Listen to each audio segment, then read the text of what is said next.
Dear students, welcome back to our channel text book learning.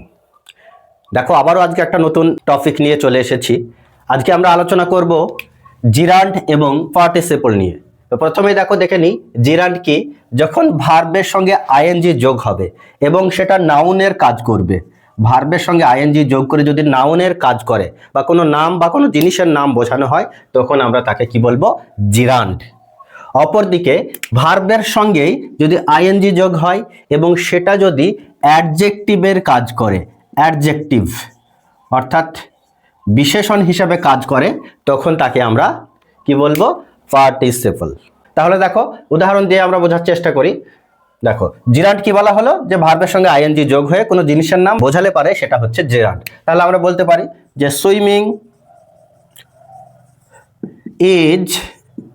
Swimming is good for health. দেখো, এখানে swim মানে হচ্ছে সাঁতার কাটা, অর্থাৎ ভার্ব। এই ভার্বের সঙ্গে দেখো আইএনজি যোগ করা হয়েছে। এটা কি হয়েছে? বলা হচ্ছে সাঁতার হলো স্বাস্থ্যের পক্ষে ভালো। তাহলে দেখো, নিশ্চয় সাঁতার একটা নাম বোঝানো হলো বা নাউন হিসাবে এখানে কাজ করছে। তাই এই সুইমিং হচ্ছে অবশ্যই জিরান্ড। আরেকটা উদাহরণ দেখার চেষ্টা করি আমরা। দেখো, আই লাইক রিডিং।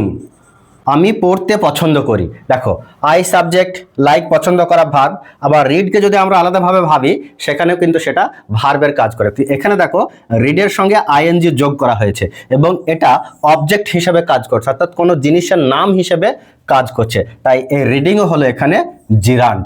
তাহলে বুঝতে পারলাম আমরা জিরান্ড অর্থাৎ ভার্বের সঙ্গে আইএনজি যুক্ত হয়ে নাউন। এবার দেখো, আমরা পার্টিসিপলটা দেখে নিই। দেখো, তাহলে পার্টিসিপলটা কি? ভার্বের সঙ্গে আইএনজি যোগ করে যখন অ্যাডজেক্টিভ হিসাবে কাজ করবে। তাহলে দেখো, একটা উদাহরণ দেখার চেষ্টা করি আমরা। A crying baby.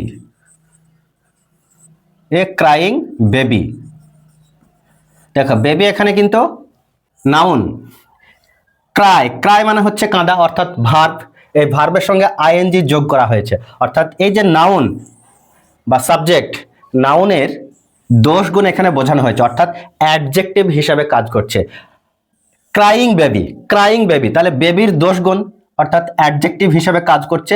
তাই অ্যাডজেক্টিভ হিসাবে যদি ভার্বের সঙ্গে আইএনজি যোগ করে এবং সেটা যদি অ্যাডজেক্টিভ হিসাবে কাজ করে, তাহলে সেটাকে আমরা কি বলি? পার্টিসিপল। আরেকটা উদাহরণ দেখি। আই স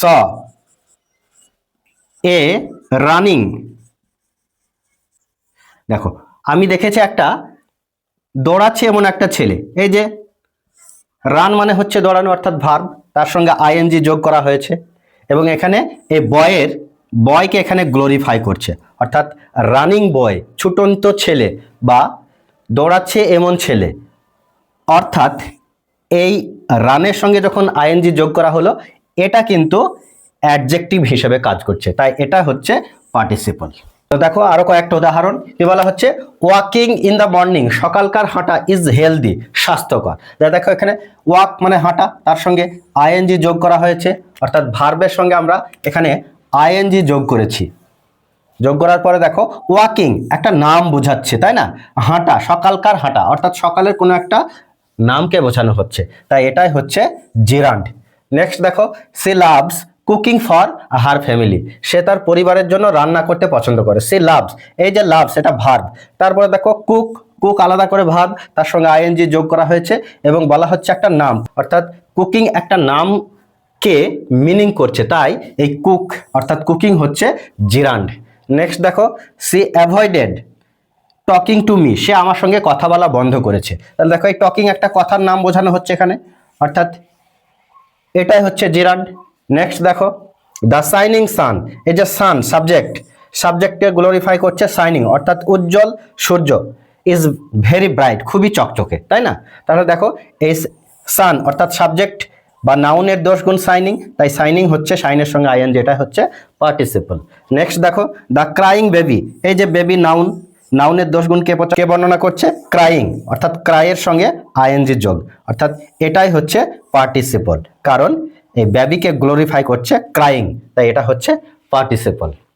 জিরান্ড চেনার আরেকটি উপায় হচ্ছে ভার্বের সঙ্গে আইএনজি যুক্ত, এই যে ভার্ব তার সঙ্গে আইএনজি যুক্ত শব্দ যদি ইট দ্বারা পরিবর্তন করা যায়, তাহলে সেটাকে আমরা জিরান্ড হিসাবে ধরে নেব। কেমন ভাবে? দেখো, ভার্বের সঙ্গে আইএনজি যুক্ত শব্দ যদি ইট দ্বারা পরিবর্তন করা যায়, অর্থাৎ সেই বাক্যটিকে যদি ভার্বের সঙ্গে আইএনজি যুক্ত শব্দের পরিবর্তে ইট বসানো হয় এবং তার অর্থ যদি প্রকাশ পায় তাহলে সেটাকে আমরা জিরান্ড বলবো। যেমন দেখো, স্মোকিং কজ ক্যান্সার, তাহলে এই যে ধূমপান ক্যান্সারের কারণ, এই স্মোকিং এর পরিবর্তে যদি আমরা ইট ব্যবহার করি তাহলে অর্থটা কেমন দাঁড়াচ্ছে দেখো, ইট কজ ক্যান্সার, অর্থাৎ এটা ক্যান্সারের কারণ, তাহলে পরিবর্তন করা গেল, তাহলে স্মোকিং এখানে জিরান্ড।